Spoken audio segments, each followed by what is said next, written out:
Улус Джучи, татаро-монгольская ига, Золотая Орда. Как только это явление не называют и сколько только чудес ему не приписывают. Так какая же она на самом деле? Легендарная Золотая Орда.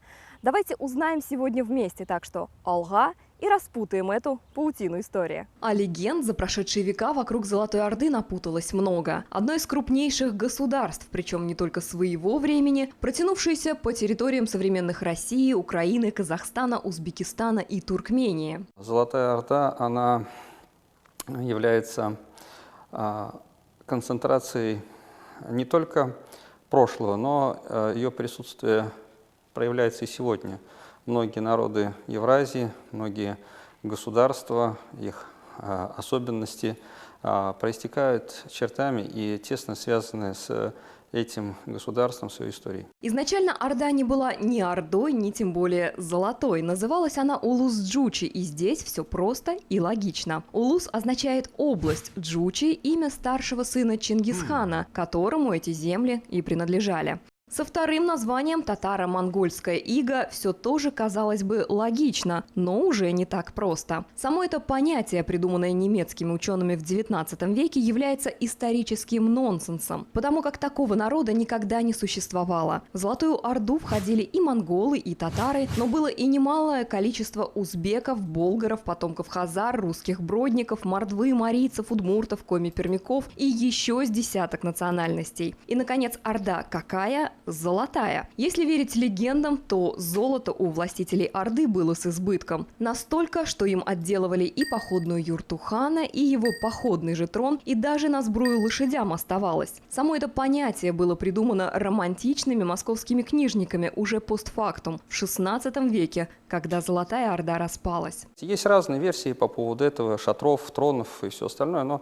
так или иначе, даже в этом смысле золото здесь ассоциируется со статусностью. К слову о статусе. До сих пор многие считают, что Золотая Орда – это кочевники и только кочевники. Запрыгнули в седло и пронеслись от нынешней Монголии до Европы. Но это была оседло-кочевая цивилизация, их симбиоз. Исследователи сходятся во мнении, что около 200 крупных городов существовало на территории Золотой Орды. Проложены сотни километров дорог, что несколько не характерно для кочевого образа жизни.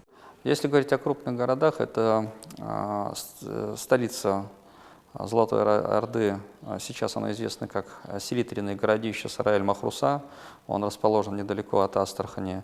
Это Царевское городище, это город Болгар, это город Укек, город Маджар, город Салхат. Это столичные города, которые занимали определенное важное место в областях. Но вокруг них еще десятки городов, которых мы не знаем названия, но от них сохранились различные остатки, свидетельства их существования. И мало какой кочевой народ смог бы создать такую масштабную и отлаженную политическую систему, раскинувшуюся на столь внушительной территории. До сегодняшнего дня говорят, что вот кочевая Орда вот пронеслась как буря. Все разнесло, все разметало. С одной стороны, это да. Там идет война, конечно, будут жертвы. И какие жертвы там идут. А с другой стороны, если смотреть на это, я как заранее сказал, здесь зарождается новая культура. Она его создает.